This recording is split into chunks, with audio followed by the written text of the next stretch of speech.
हरिर्दाता हरिर्भोक्ता हरिर्अन्नं प्रजापतिः हरिर्विप्रः शरीरस्तु भुङ्क्ते भो जयते हरिः। எப்படி பாடினரோ அடியார் அப்படி பாட நான் ஆசை கொண்டேன் சிவனே எப்படி பாடினரோ அடியார் அப்படி பாட நான் ஆசை கொண்டேன் சிவனே எப்படி பாடினரோ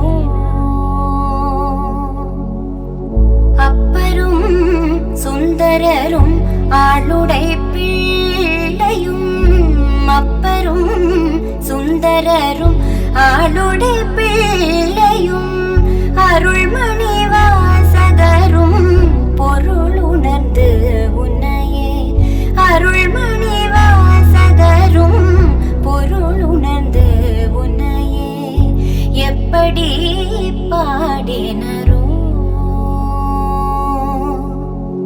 குருமணி சங்கரரும் அருமை தாயுமானாரும் குருமணி சங்கரரும் அருமை தாயுமானாரும் அருணகிரிநாதரும் அருள் ஜோதி வள்ளலும் அருணகிரிநாதரும் அருள் ஜோதி வள்ளலும் கருணை கடல் பெருகி காதலினால் உருகி கருணை கடல் பெருகி காதலினால் உருகி கனித்தமிழ் சொல்லினார் இனிதுனை அனுதினம் கனித்தமிழ் சொல்லினார் இனிதுனை அனுதினம் எப்படி பாடினரோ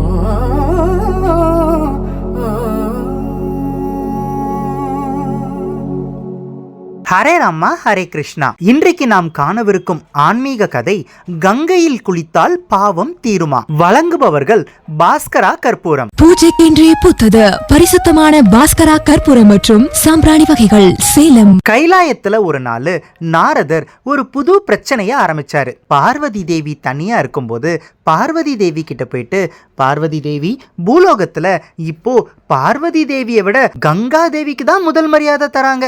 ஏன்னா கங்கையில குளிச்சாதான் பாவம் தீரும் அப்படின்னு சொல்றாங்க. அதனால உங்களை விட கங்கா தேவிக்கு தான் முதல் மரியாதை அப்படின்னு சொல்றாரு. எதுக்காக இதை போய் பார்வதி தேவி கிட்ட சொல்றாரு அப்படின்னா, சிவபெருமானோட இரண்டாவது மனைவியா கருதப்படுறது கங்காதேவி.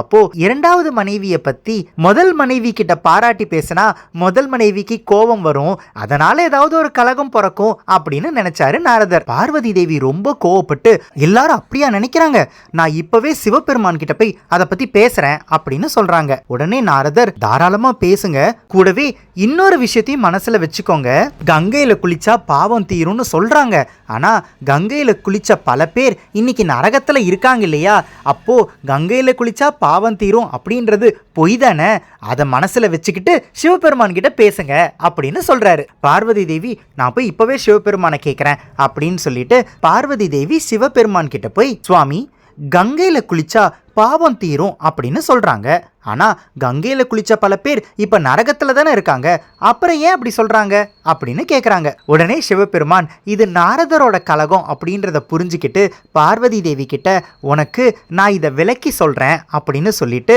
2 தேவர்களை வரவழைச்சு அந்த தேவர்களை ஒரு பாட்டி தாத்தாவா உருமாற வச்சு அந்த பாட்டி தாத்தா கிட்ட நான் சொன்ன மாதிரி பூலோகத்துல போய் செய்யுங்க அப்படின்னு சிவபெருமான் சொல்றாரு. பார்வதி தேவியும் என்ன நடக்க போகுது அப்படின்ற ஆர்வத்தோட பார்த்துட்டு இருக்காங்க. அப்போ தேவர்கள் பாட்டியும் தாத்தாவுமா கங்கை நதிக்கரையில போயிட்டு உக்காந்துக்கிறாங்க. அந்த பக்கமா வந்த ஒருத்தங்கிட்ட பாட்டி, ஏன்பா எனக்கு ஒரு உதவி பண்ணுப்பா அப்படின்னு கேட்குறாங்க. அந்த இளைஞனும் என்ன உதவி வேணும் பாட்டி அப்படின்னு கேட்கும்போது அந்த பாட்டி சொல்றாங்க, தாத்தாவால நடக்க முடியல, அவர் இங்கேயே உக்காந்துட்டு இருக்கிறாரு, எனக்காக ஒரு உதவி பண்ணுப்பா, இந்த தாத்தாவை தூக்கிட்டு போய் கங்கையில குளிப்பாட்டிட்டு மறுபடியும் எடுத்துட்டு வந்து இங்கேயே விட்டுடுப்பா அப்படின்னு சொல்றாங்க. இதை கேட்ட இளைஞன் உடனே செய்யறேன் பாட்டி அப்படின்னு சொல்றாரு. அந்த சமயத்துல பாட்டி என்ன சொல்றாங்கன்னா, அதுல ஒரே ஒரு பிரச்சனை இருக்குப்பா. என்ன பிரச்சனை அப்படின்னா, இந்த தாத்தா நிறைய பாவம் பண்ணியிருக்காரு. யார் வந்து இந்த தாத்தாவை கூட்டிகிட்டு போயிட்டு கங்கையில் குளிப்பாட்டுறாங்களோ அவங்களுக்கு இந்த தாத்தா செஞ்ச பாவமெல்லாம் வந்துடும் அப்படின்னு சொல்கிறாங்க. சொன்னோடனே அந்த இளைஞன், என்ன பாட்டி விளையாடுறியா? நானே என்னோட பாவத்தை தீர்க்கறதுக்காக தான் கங்கையில் குளிக்க வந்திருக்கேன். இதில் புதுசாக இந்த தாத்தா செஞ்ச பாவத்தை வேற நான் சுமக்கணுமா? என்னால் முடியாது அப்படின்னு சொல்லிட்டு அங்கேருந்து போயிடுறாரு.